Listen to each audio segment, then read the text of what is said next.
Yo les gaguettes et les gags, c'est ton Nakama Winnie en chakra et en vibranium et je vous souhaite à tous une très bonne année 2020, première critique de l'année. On commence chaudement avec Fire Force qui s'est terminé il y a quelques jours. Et qui dit nouvelle année, dit nouvelle résolution, donc je vais essayer un peu de changer le format de critique dans le fond et la forme, vous allez me dire ce que vous en pensez dans les commentaires, mais au lieu de faire une critique en longueur, je vais revenir sur des petits détails de la saison, là ce que je vais faire c'est que en quelques lignes je vais vous donner mon avis sur la saison, je vais vous dire quel est mon personnage préféré de la saison, celui que j'ai le plus détesté, et je vais vous dire également quel est mon meilleur moment de la saison, ou tout simplement la punchline qui a retenu mon attention. C'est parti, générique.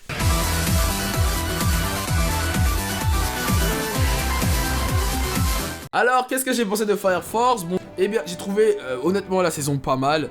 Je trouve que David Productions, ceux qui animent donc Fire Force, font le taf. Franchement, l'animation elle est incroyable.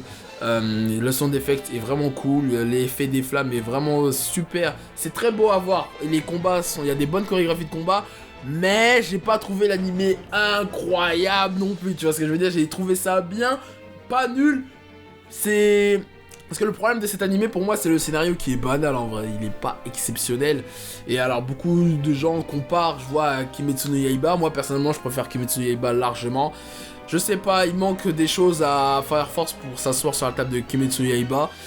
Notamment sur les personnages féminins, je suis désolé mais j'en vais en revenir dans quelques instants, mais les personnages féminins c'est n'importe quoi. Je trouve que l'anime met extrêmement longtemps à démarrer par contre, c'est à partir du 8e ou 9e épisode où il se rentre en contact avec la première brigade que là je suis vraiment rentré dedans. Le capitaine Bards de la première brigade, donc lui c'est vraiment mon gars sûr et certain. Pourquoi j'aime ce personnage? Parce que déjà comme j'ai dit, j'avais du mal avec l'animé. Et dès qu'en fait la 8ème brigade rentre en contact avec la première brigade, ils recherchaient, je sais plus qu'est-ce qu'ils faisaient, ils étaient en stage, ils étaient infiltrés, ils cherchaient une taupe dans la première brigade. Là je suis vraiment rentré dedans. Je vais pas trop spoiler pour ceux qui n'ont pas vu l'animé. Captain Bards il est charismatique, un vieux papy comme on aime dans les animés, qui met à l'amende les jeunes. Oh là là, j'ai kiffé, le mec est trop fort. Et même quand il apparaît à la fin de la saison, encore une fois, il met une grosse claque, donc j'ai vraiment hâte de suivre ce personnage très prochainement. C'est Maki de la 8ème brigade. Oh là là, non mais c'est catastrophique. Donc déjà, comme j'ai dit, tous les personnages féminins de cette série ne servent à rien, n'ont aucune profondeur. Et je ne comprends pas parce qu'il y a eu un bashing autour de Nezuko. Mais désolé, Nezuko pour moi est beaucoup plus intéressant que tous les personnages féminins de Fire Force. Elle est pas nulle non plus en termes de capacité, elle est intéressante, mais en termes de caractère, en termes d'histoire, tout le fanservice qu'il y a autour d'elle ne sert strictement à rien. Et voilà, je trouve ça assez gênant, tout ce délire avec son pelotage de... En fait, sa maladresse me gêne.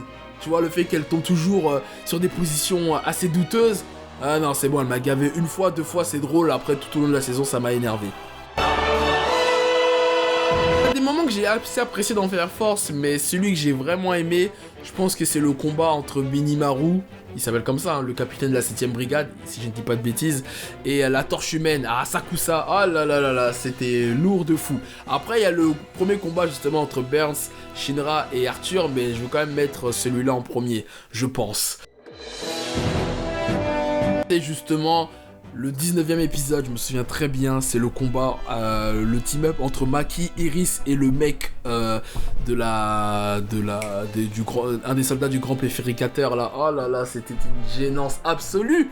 Comment ils battent l'adversaire? Full fan service, c'était dégueulasse as fuck, j'ai vraiment pas validé du tout. Donc voilà, c'était mon pire moment de la saison.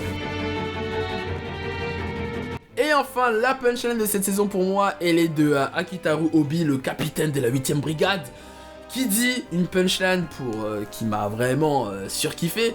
L'important n'est pas de croire ou pas, mais uniquement de tout faire pour apaiser la souffrance de ces gens. Voilà, c'est-à-dire que le mec, vraiment, tu vois ce que je veux dire, on fait des choses, on n'est pas sûr, mais vraiment, j'ai vraiment aimé cette punchline. Pourquoi? Parce que... tout est dit, l'important n'est pas de croire ou pas. Tu vois ce que je veux dire? C'est-à-dire que parfois ils se lancent dans des missions, ils ne sont même pas sûrs s'ils vont ressortir vivants, si c'est pour une bonne cause. Mais l'important, c'est uniquement de tout faire pour apaiser la souffrance de ces gens. Vraiment, punchline héroïque, comme j'aime. Voilà. Et j'aime beaucoup le personnage aussi de la 8ème brigade aussi. D'ailleurs, le seiyuu, c'est celui qui fait Zoro Roronoa dans One Piece. Petite anecdote pour ceux qui ne le savent pas. totale conclusion, je mets une note pour cette saison de Fire Force. Je lui mets un petit 7 sur 10. Voilà. Pour les raisons que j'ai citées, parce que je trouve que l'animation, elle claque. Il y a des personnages assez intéressants, masculins, je tiens à préciser. Et pourquoi il a pas plus? Parce que, encore une fois, comme j'ai dit, hein, les personnages féminins sont pas intéressants. Même les méchants en soi, j'attends un peu plus des méchants quand même. C'est pas la folie non plus. Et puis voilà. Hein.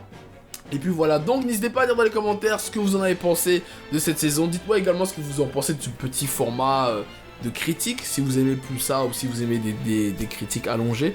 Et sur ce, on se dit au plaisir. Ouais, avant de partir, n'oublie pas de liker la vidéo, de la partager et surtout de t'abonner si ce n'est pas déjà fait. Et n'oublie pas d'aller nous soutenir sur Utip et Tipeee si tu apprécies notre travail. Merci d'avance.